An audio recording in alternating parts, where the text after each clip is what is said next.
So is there anything else you want to do during the course of the day, or do you just get ready for that night? I'm just thinking. I have my gun. I have my Geiger counter. I was wondering, do you think it would be... Oh! I have to let, my, what's his name, know that his daughter is, like... You make a phone call. Yeah. That's no fine. Yeah. Professor Carter seems like she'd be useful if anyone would be. Okay. And, Morris is grateful, which would be an understatement, for your help when you let him know that you found the net. Yes. He's obviously concerned when you tell him that she's sick, but just knowing that she's alive, because you can tell from the way that he reacts that that's what he was expecting to be told, that you were going to find a body, that you weren't going to find his daughter. You know, that's what he was expecting. And just even the relief of knowing that she's alive is just almost overwhelms him. Well, it's nice to be nice. It is nice to be nice. What is your next move then? Outside of that, I think. Yeah, I think it might be worth getting in touch with Rosamund. Okay. Just explaining specifically the stuff with actually, you know what? Yeah. I would just go into it and explain like what I was told, like Podolsky stealing notes and what's his name being like incinerated by some type of weird light, and Podolsky faking a leave of absence for his colleague while he studies like the meteorites up close. She is taken aback by this whole story in some respects, and oddly unsurprised with others.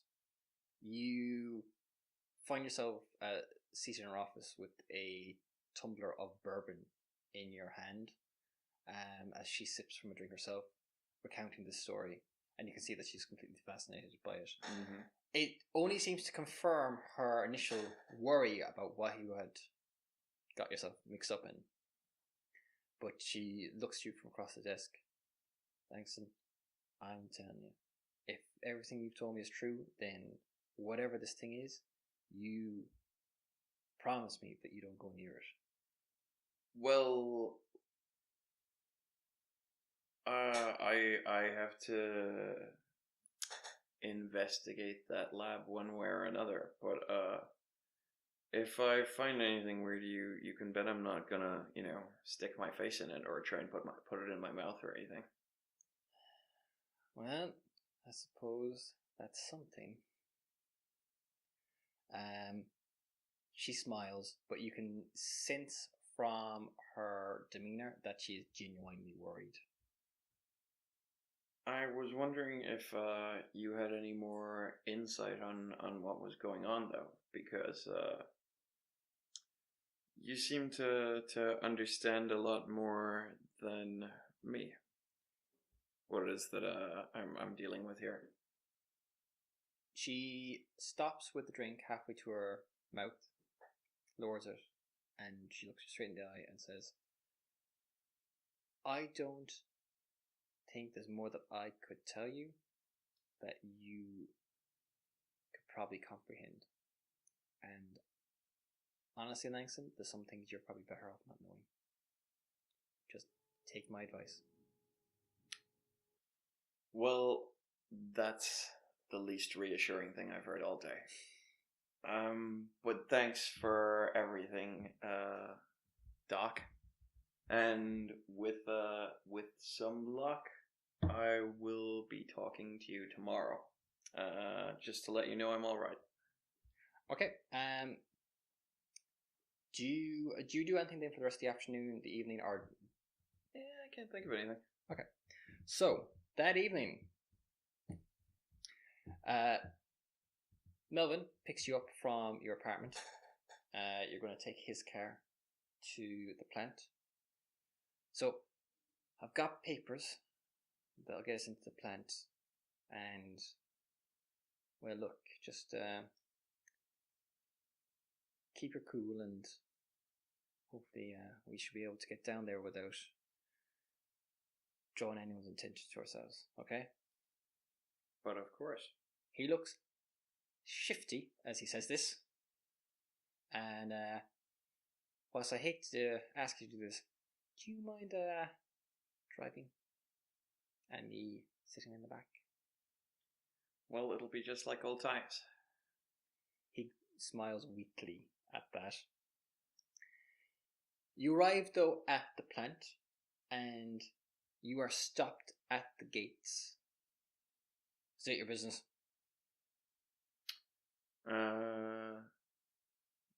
Staff, or Colonel Melvin Hartman, plus staff, here to inspect lab facilities at Echo. Presumably we have our paperwork I can just fork over. The guard on the gate is a ginger-haired, freckled-faced private who kind of looks a little uncertain until Melvin hands you papers, which you then hand out to the private. The private scans them and snaps off a salute to them. Very good. Proceed. And all right then. I don't just carry on driving. The barrier is raised. You drive through. With Melvin beside you in uniform, no one seems to question your presence or try to stop you moving through the plant itself. Your presence draws a couple of looks, but because you're walking beside an officer in uniform, they seem to just accept that you're obviously there on some kind of official business. I've got a Geiger counter as well, so I look like a scientist. Or at least a guy carrying a scientist's Geiger counter for him. You make your way down to the laboratory, going down a flight of stairs and through long metallic hallways under the factory above, following signs towards the laboratory itself. You reach one more checkpoint where your papers are once more gone over, this time a lot more carefully by the corporal on guard duty, but he then hands them back and nods, saluting Melvin and stepping inside and opening the door. Following the corridor past it, you find yourself entering a large lab, inside of which you see a massive glass cage with 4 small rooms inside of it. Each room is a mini laboratory full of equipment. Approaching it and touching the glass, you can tell there's something wrong with it. The structure appears to have been a lead-lined glass container of the sort used to contain radioactive materials under investigation, but it was altered in some way. It appears to actually have 3 layers of glass with the middle pane in constant movement, constantly altering the polarization of the glass. And your physics tells you that this is something to do with quantum mechanics. Do you want to spin a push on physics? Yeah, sure. With a little bit of experimentation and spend a little time kind of observing the way it operates, you are left with a distinct impression that whoever modified this cage is a genius. You also note, as you walk the perimeter of it, something that looks very much like a bullet hole in the glass, which you immediately realize has rendered whatever precautions that your genius put in place completely pointless. Oh. So if I were to flick on my Geiger counter right now, which, you know, for detecting the special radiation,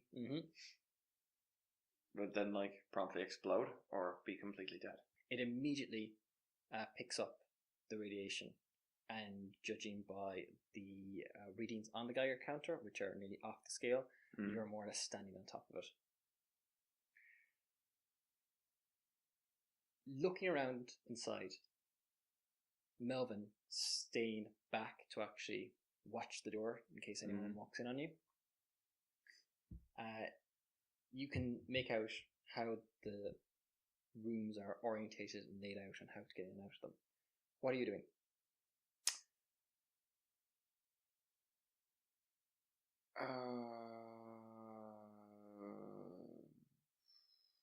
I guess look through the labs for any kind of research notes or...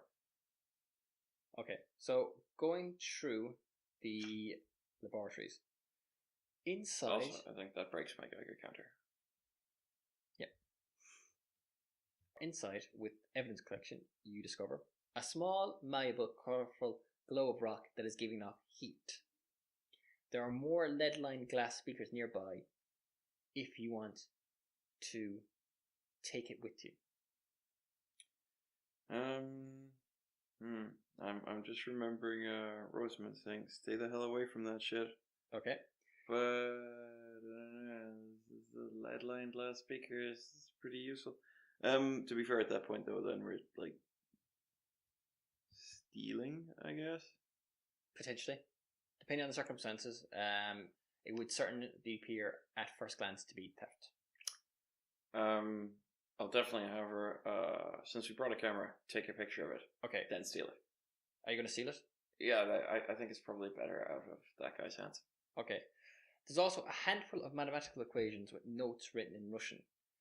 You are able to decipher them with your languages, and from that you find notes that compare the explosive properties of the rock to that of uranium-235, a bomb-grade and highly valuable commodity. With your streetwise, you're also confident that no one that you know would reasonably be trafficking in something like this, or would be trafficking in anything this dangerous or treasonous, specifically. You also notice a pile of greasy ash in one portion of the floor. One picture is documenting everything from like the equations to the pile of ash as well. Done. Are you then taking that globule with you? Yes. I think you take a sample of it. Yeah, provided we can ensure the integrity of the lead beakers. All right. You document everything, and once you're assured that you have gone through the lab as thoroughly as you can, you leave. Yeah, if we've gone through it as thoroughly as possible, definitely. Okay. As you leave the glass cage, you suddenly hear a click as you lift one foot, and looking down, you realize that you've stepped onto a trapped pressure plate floor. Uh-oh. And we have a challenge. Unwanted guest. This is a mechanical repair challenge. The advance in this is a 9+. Do you want to take the extra problem? It will be necessary, yes. Okay, so you're taking the extra problem? Right. Give me a roll. Dice number 1. 3. Dice number 2. Fuck. Oh, 6. Made it. Total for 9. Alright. Yeah. You quickly see that the pressure plate for the trap was hastily installed and you remove the trigger. Like that time you defused a car bomb for Wild Bill Donovan. You earn the following edge. Good old days. So, read it out, please. Good old days. It's tough for civvies to understand, and you're not saying the war was good, but it was just simpler. You could focus on the mission, be it translating Nazi intel, taking a bunker, or disabling a bomb. Spend for an extra die on any electrical or mechanical repair challenge and discard after one use. Okay. So, you do also, unfortunately, gain the following problem. Hey. Problem 42. Chemical spill. Damn, looks like somebody spilled a ton of chemicals before you came in. They're all over the floor. And you. You scrap off a layer of skin quickly, but can still feel it burning. Take -2 to any general or physical challenge for the next 24 hours.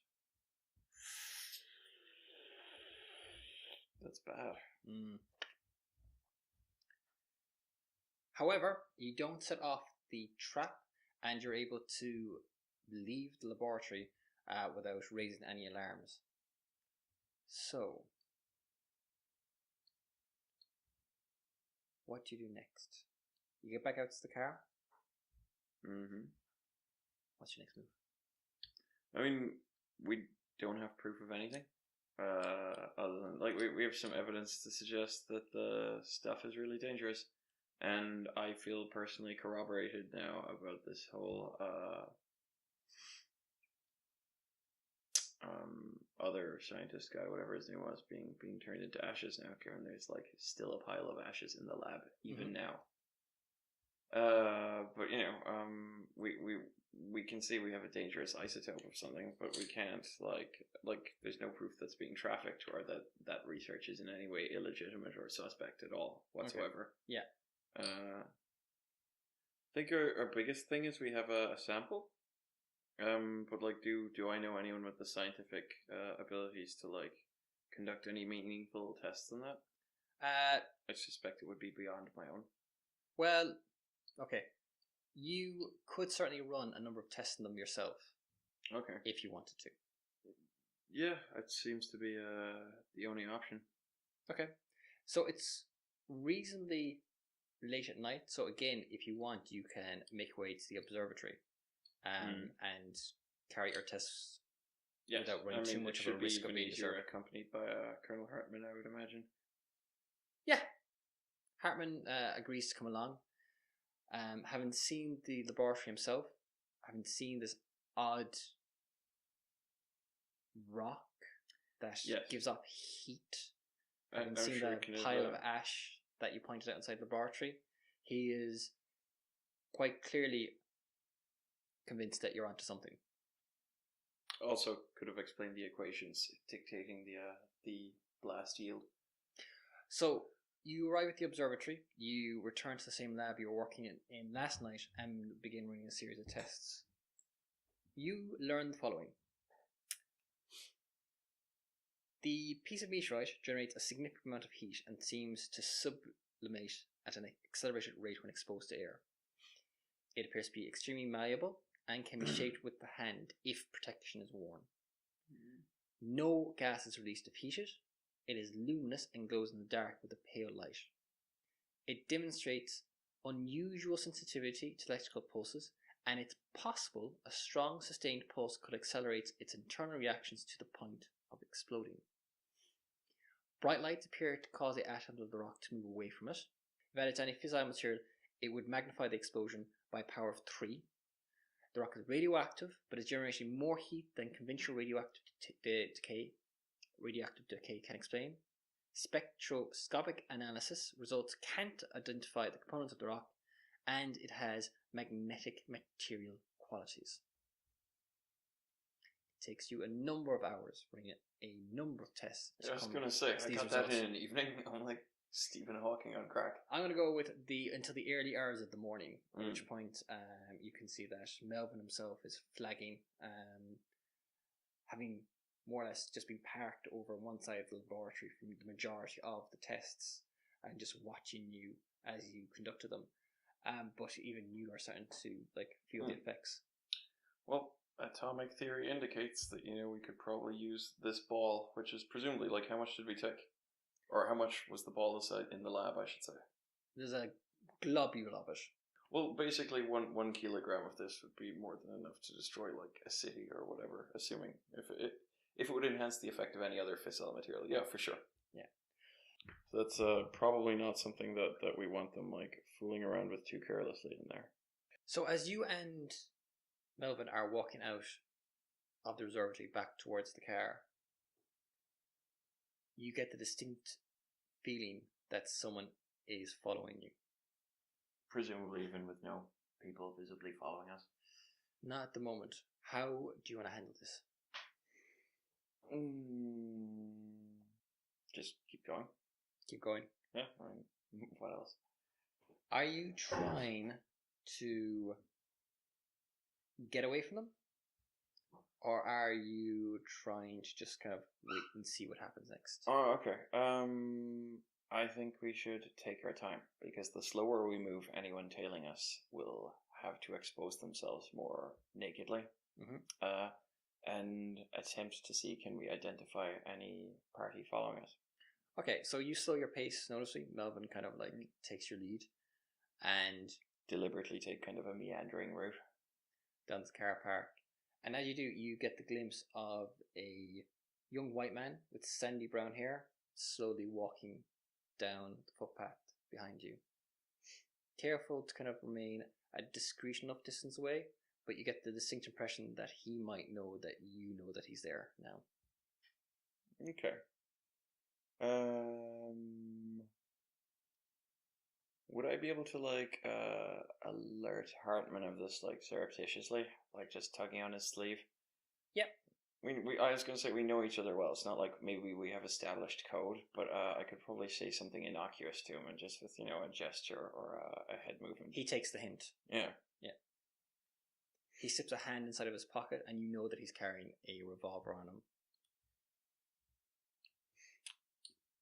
But other than that, yeah, if he's going to tail us, we should maybe take a route where it looks like we're heading to a different car or something, the other end of the car park, something that would pull him a little bit away. Okay. If he wanted to continue tailing us, I mean. He follows you. He continues to follow you as you cross the car park. You think he's actually maybe dropping his efforts to be discreet at this point. He's kind of walking a bit more openly, and quite clearly he's tailing the two of you. Oh, well, in that case, I think we can confront him. You stop. Do you approach him or just wait for him to catch up to you? Yeah, I would straight up approach him. Okay, so you turn around. You start walking back towards him. He continues on for a few more steps, and then he stops, and then he just waits for you to arrive. As you get close enough, you see he's got his hand in his pocket as well. Just as you kind of like are within 2 or 3 yards of each other, his hand whips out of his pocket, and you see Melvin flinch, and then you realize that he's actually just got a badge in his hand. He flips it down to show that he is an FBI agent.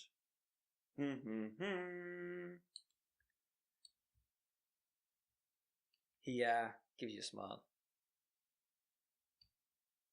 I'm Special Agent David Ellison, FBI. Got a few questions, if you don't mind answering them for me. Well, this is the least expected development I've ever seen. He slips the badge back into his pocket, takes out a little notebook.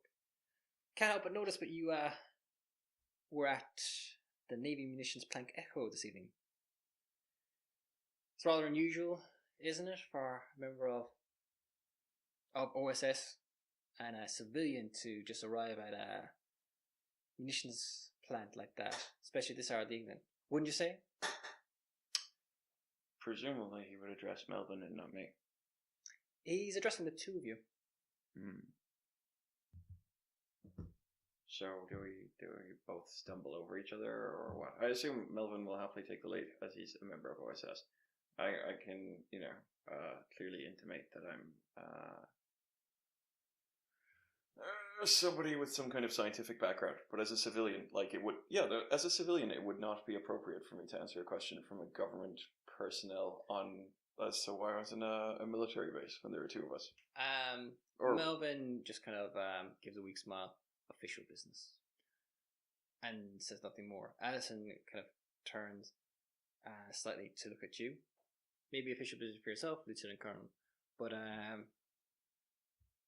Mr. Wright here, I believe you left the military some time ago. Honorable discharge? It was pretty honorable, but clearly not honorable enough if you're already familiar with my name and who I am. Well, let's just say that I've had a few hours to make a few general inquiries, and we tried to keep on top of things down at the Bureau. Well, it also means if you've done your homework this much, you know that we're not the ones you should be worried about. Well, that's an interesting thing to say. And who do you think I should be worried about?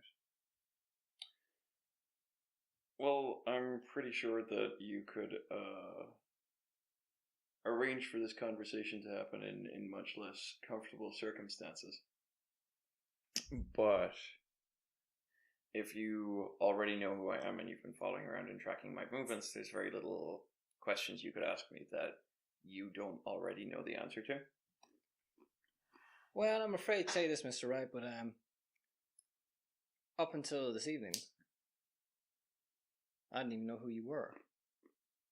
But I have been keeping a very careful eye on a certain plant. And a certain specific part of that plant. So it interests me a lot when an OSS officer arrives in the company of a civilian and gains entry to that premises under somewhat suspect circumstances. So I'm going to ask you again, who exactly do you think I should be worried about?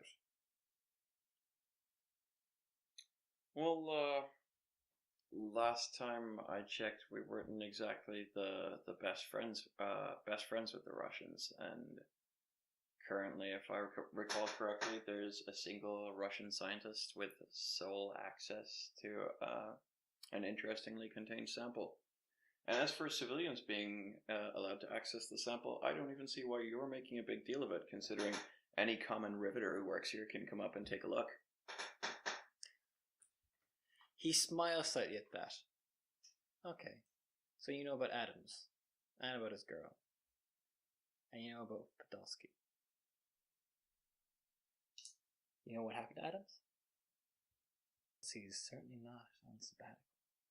Well, I didn't see it with my own two eyes, but I think he's going to be having a closed casket funeral and a removal with a Russian pan. I think we need to have a conversation. Shall we do it maybe somewhere a little bit less open? We can talk somewhere quiet. He looks over towards Melvin's car, nods. I'll just whistle innocuously and stroll on towards car. Okay. So Melvin sits into the driver's seat. Do you sit into the front or the back? Wait, Melvin's the driver now? Oh my god, this bullshit. Yeah, I'll sit in the front. I'll let our FBI friend sit in the back. Addison sits into the back. He runs 20 questions past you about what you know about Adams, Podolsky, and your involvement in the plant. You know, I think I'll be pretty straightforward with him. Okay. Yeah, I don't really have anything to hide up until the point where, I stole a sample from the thing, which probably won't mention. But everything else, I'll just be like, yeah, I think I can't think of anything I would leave out. Okay. Addison takes copious notes of everything, and as he does, he asks more questions, looking to get more details from you about how you became involved, who you spoke to, what you learned. He just spoke to you about what you're doing in the observatory. What do you say to that? What I was doing in the observatory? What you and Melvin were doing in the observatory for the last number of hours, because he knows you were in one of the laboratories. Running tests on my radioactive glow in the dark corn. I can supply tons of extraneous data because I did do a whole bunch of research on corn. That was just yesterday. That was just yesterday. Okay, so after about half an hour of this, he seems to finally close his notebook and sit back in his chair, or sit back in the seat. Well then, it seems to confirm a lot of my suspicions. I've been after Podolsky for some time. I've had reason to believe that He's been working with a certain foreign power, a current ally. I don't think I need to elaborate any further on that matter. But, and he kind of looks at his watch. Well, if you want to stop anything terrible from happening, the best thing to do would be to remove the sample from Podolsky's lab and just replace it with a big old hunk of heated up titanium or something. My problem is this: I doubt your little visit to that laboratory has gone unnoticed. Now, I know Podolsky was at that fundraiser this evening, but I'm sure somebody would have rang through to leave a message, let him know that somebody was snooping around down there. Can't imagine he's taken some kind of steps to do that. In which case, when he got home, I'm guessing that first thing he did was go to the laboratory, and if he found anything amiss, he'd give you a look. I don't know. Anything moved? Anything taken? Anything like that? Well, we did find a trap that I was able to decommission before I took my foot home with it. Well, something like that might be enough to spook him, in which case he might make a run for it. If that's the case, then I don't think we can hang around here. If you don't mind, I think we might want to take a little drive down to the plant again. I'd be very curious to see if our friend is there at the moment.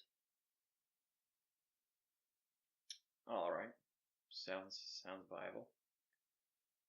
Melvin turns on the engine, and you find yourself driving across Washington back to the plant again. When you arrive, Ellison gets out, he slips away, he comes back a few minutes later going, alright, the car's here. Alright. Let's see where this goes. He hops back in the car. Another 10-15 minutes goes on. Next thing is, there, that car. Follow it. Slowly now. See where it goes. And you see a brown sedan pull out from the plant's car park and drive away. You get a glimpse of a second of an older man seated on his own in the car behind the driver's wheel. About 5 minutes later, the car pulls in at a payphone on the side of the street. The driver gets out, he goes over, makes a phone call. Then he gets back in the car and starts driving again. The whole time, Ellison urging you to follow him, stay back, giving them instructions on how not to be observed.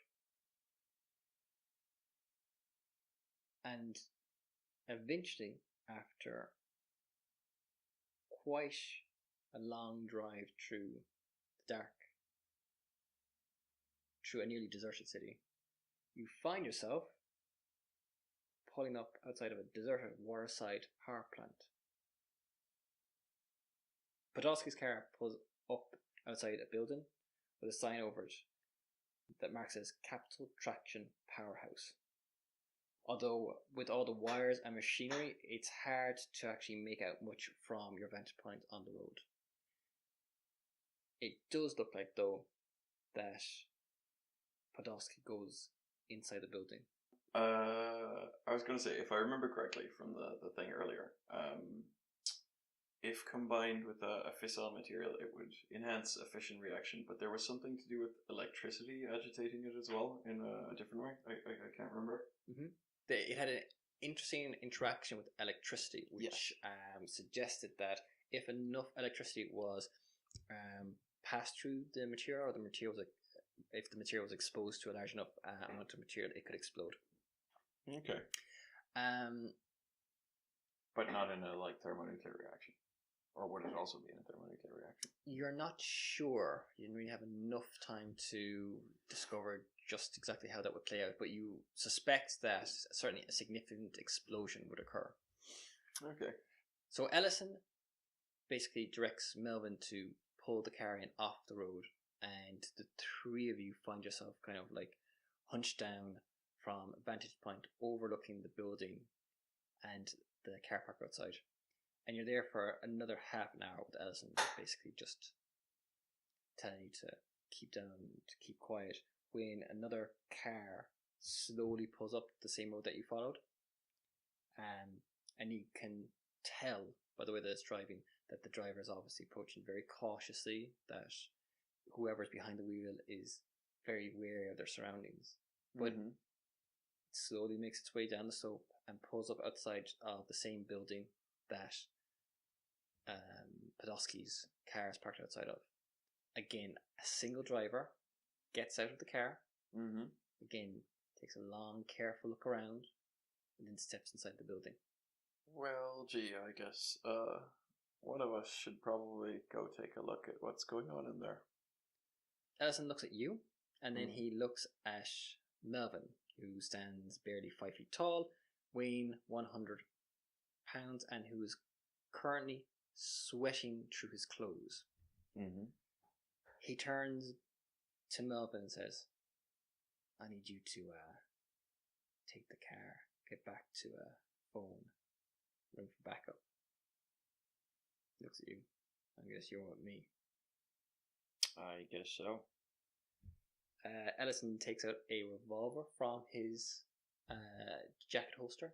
Do you have a gun on you? Yes. I've been packing heat. He does give the revolver a look when you withdraw it, but he doesn't comment upon it as the two of you slowly make your way down the slope towards the building itself. Are you trying to sneak into the building? What type of building is it? It's like an industrial building, a factory? It's an industrial building, okay. Yeah. This is a powerhouse. So it's probably got multiple entrances? Yeah, there appear to be a number. Some of them on the ground level, some of them at upper floors, leading on to gantries. Yeah, let's just try and sneak in then, I think. Okay. Right. This is a challenge, and this is a stealth challenge. So, you get the following bonus if it is dark at the Capital Traction Powerhouse, which it is. Okay. However, you're at a -2 if you hold any problems, which you do.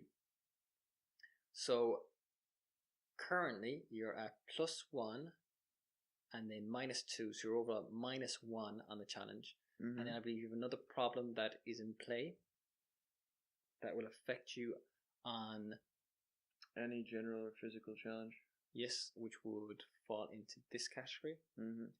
Oh, so this is what I do has expired, so that's not active anymore as well. Is there anything you would like to spend on this challenge? I don't think I can. Okay. Do you want to take an extra problem? So the advance in this is 6+.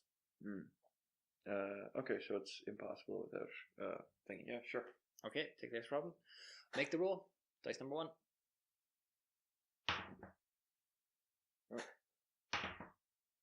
Failed. So 3 is a hold. So the extra problem that you get is dropped piece. So please read that. Dropped your piece. Well, that could have gone better. You dropped your heater and now you're getting shot at. Time to duck and roll. -2 to next fighting challenge. So does that then remove packing heat? Packing heat is removed by that because you have dropped your revolver. So I believe that does. Okay. That sucks. So you get close to the 2 men without being noticed and can pick up most of the conversation. It seems to be definitely towards the end of the conversation as you step inside. You hear the other man, the man who arrived second, speaking to Podolsky and thanking him for his service to the Soviet Union. He warns him about meeting like this, and Podolsky stammers that he had no choice, that he thinks that someone's onto him, that somebody was in the lab. The other man tells him to stay calm, not to worry, that it'll be fine, and then hands him over an envelope. Podolsky hands the other man a case and then goes through the envelope, and you can see that there seems to be a few $100s inside of it. Podolsky starts to walk away, and you can feel Ellison kind of tense beside you, the gun already in his hand, when suddenly Podolsky screams and points at an amorphous, glistening cloud of pale colours that passes through the exterior walls towards the other man who's now holding the briefcase. Do you have the problem fed upon? Yep. Good. As the horror emerges into the room, it brings an overwhelming feeling of dread to everyone following the billowing movements of this sentient hunter. And we have a challenge. So this is the colours coming home. This insubstantial cloud of dread moves purposely, and you can sense the intelligence in it. Hopelessness begins trying to work its way into your brain. This is a stability test. Do you have the edge, logic, not fear? Nope. And you don't have the problem fed upon. So the advance in this is 10 plus. Your problem leaves you with a -2 penalty. Do you want to take an extra problem? Yeah, why not? Okay. So, make the roll. How many dice do you have for this? Yeah, so that'll give me a third dice. Okay, so start with dice number 1. 6. 3. 5. Total of? Okay. 13, so -2. I'm at 11. Yeah. Congratulations. Advance, 10 plus. You stay hard-boiled, adjust your Homburg, and then move into action. That jolt of confidence shakes loose the cobwebs. So I miscounted, it should be 12. As in, like, I had 14, so -2 is 12. Okay. So, immediate advantage, discard a Mythos shock card. I don't believe you have any Mythos shock cards, so that does not apply. Following problem, though. Your problems are starting to add up a little bit. You gain the following problem. Please read it out. Problem 38. War wound. Shrapnel is a way of sticking to your ribs, you know?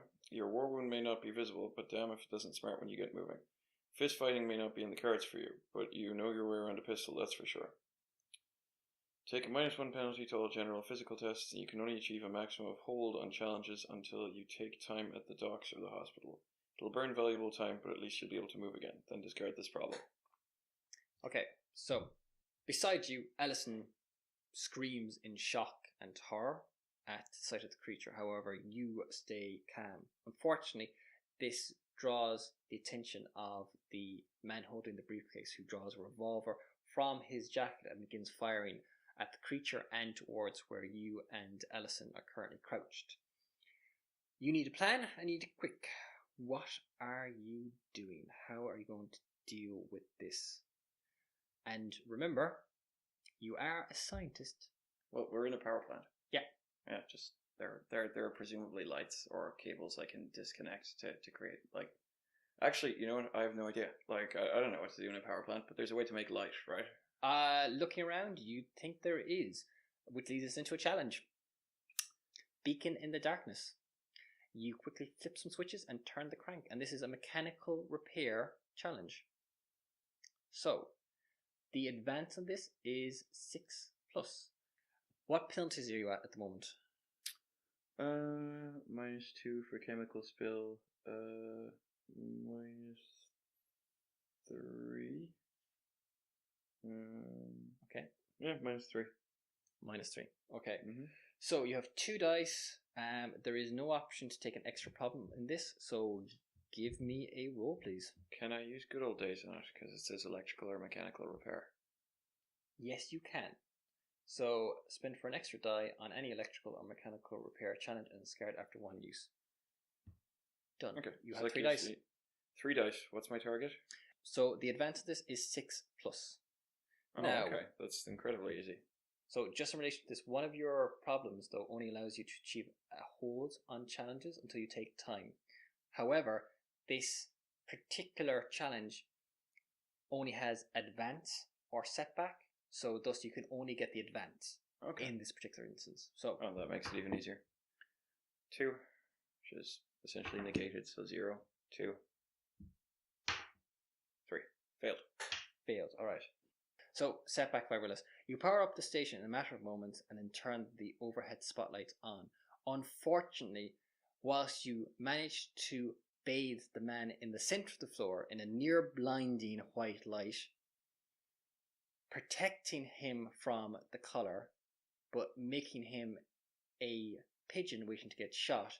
It leaves you exposed, and the color moves towards you. So that moves us on to a challenge, though, that draining feeling. The color encompasses you and your skin begins to glow. This is an athletics check. So you have 2 dice in athletics. Do you have the edge, hardened bet? Nope. And you don't have the penalty fed upon. So this is a 6 plus, and you have 2 dice. And you can take an extra problem if you want. I'll definitely take an extra problem because I don't think it's really possible otherwise. Well, it's barely. Yep. So okay. You're taking an extra problem? Yep. Okay. 5. First dice. Second dice. 7. And last dice. Automatically pass. Because even with a -2 penalty, I can't get less than 1 on the next dice. Oh, it's -3, so actually I could fail it on a 1. Yeah. Oh, there we go. So a total of 5, 7, 4, 11. No, 10. 10? Yeah, that was a pretty bare pass. Okay. So you can only get a hold, though, due to War Wound. Yep. So you manage to avoid most of the feeding, but you need to do something fast. You gain the problem War Wound again, so that will be cumulative. Okay, so it's now -4? Yes. Okay. I believe. Is it a -2 to start with? It's a -1 to start with. -1, so that becomes But I have a -2 cumulative from this one as well. So okay. I mean my total penalty to all stuff will be -4. Okay. So you're now at a -2 on your War Wound. So you managed to hold up most of the feeding, but you need to do something fast. You have only one option left to you, which is to try and drive this thing away with electricity. Mm-hmm. And it leads on to the final challenge. Reverse the polarity, which is an electrical repair roll which falls under devices. So you get a bonus to this if Rosamund shared the information that she did with you, or if you ran tests on the rock. So you're at +2. You're at a -2 if you're under fire from the Soviet spy. However, because he's currently bathed at night, I'm going to say that he's currently blind. Okay. And has no idea where the hell you are in relation to this. So, the advance in this is 10 plus. Do you want to take the extra problem? Or do you want to just take your chances? No, why not? You take the extra dice? Alright, so you have the extra problem. Give me the roll. 2. 2. 1. So a grand total of 1. Because there's a -4 penalty. Wow, okay. So, you yank wires out of multiple generators, knowing this will knock out the power in Washington for hours until repaired. You miscalculate the charge, though, and send a jolt of power through both you and the color. The color, nearly fully grown, leaves the capital traction powerhouse, and you in peace.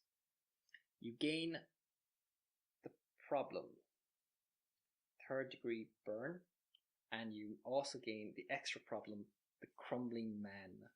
So I'm going to give you 3rd degree burn first. Please read that out. 3rd degree burn. You have suffered massive burns and can barely move. Your hands are smoking. Take -2 to all general physical challenges until you take time at the docks of the hospital. Then take -1 to general physical until the end of the case. Okay. You also get the crumbling man. The crumbling man. You're a dead man walking. You know as you watch bits of your skull crumbling to dust. Maybe you can make one last play before the end. If this card is in your hand at the end of the case, you crumble to dust and die. So, as the lights go out throughout the building and throughout Washington, you see the color leave, flying up into the sky,